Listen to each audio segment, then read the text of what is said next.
Good morning. It is Tuesday, the 21st of June. Today we continue in Numbers 16, the sort of middle part of that reading, and we talk about three or four men, Korah, Dathan, Abiram, and a man called On. And they are leaders in the church, but they have tried to usurp their leadership and to take over more leadership than is perhaps their right, that which God has given to them. And so they begin to rebel against Moses. Now, at this point, we need to pause and say, if Moses, as a leader, had done something wrong, then it is beholden on the other leaders to take Moses to account and to question the decision that he had made. Perhaps it's not their right to challenge Moses and lead some kind of insurrection and to take over leadership by force. Your leadership is granted to us by God, most especially in the church. But I'd want to suggest throughout the world, all leadership is given by God, and he can take it away if he so wishes.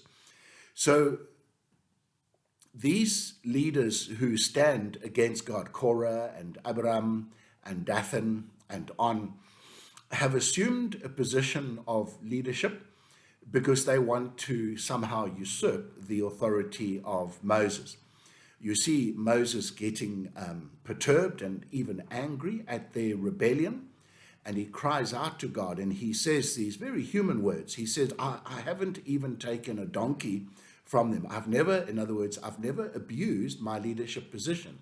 But here they are accusing me and you, God, of all sorts of different things. In fact, these people, by a sleight of tongue, had said that Egypt, which they had cried out before as their prison, and God was to release them from that. Now they're saying their prison, in fact, was the paradise. It was the land flowing with milk and honey. And Moses had taken them into the desert to simply die. They were in a desert and times were tough, but God was providing water and bread in the mornings and meat in the evenings. All of this God was doing. He had shown his miracles over and over again, but they wanted their own leadership. So they were rebellious. And we had spoken last week about how God does not take kindly to rebellion when he is leading his people. And so Moses challenges them and he says, tomorrow morning we will decide. You bring your articles of leadership, which in that instance was metal censers in which they would make a fire, and that fire would represent the presence of God and the smoke represent the prayers of God's people. And Moses said to them, bring your censers and we will see who God will choose. And I'm telling you now, he's not going to choose you.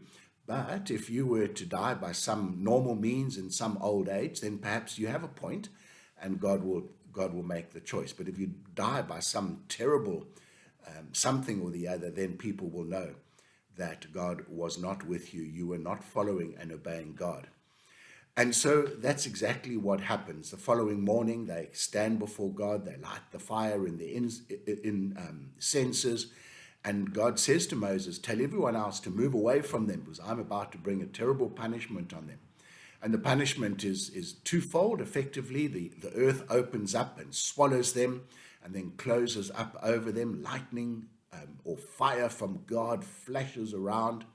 And it's a bit interesting that they had brought their fire before God to show their leadership and their leading in that leadership. And God uses fire, his own fire, to destroy them.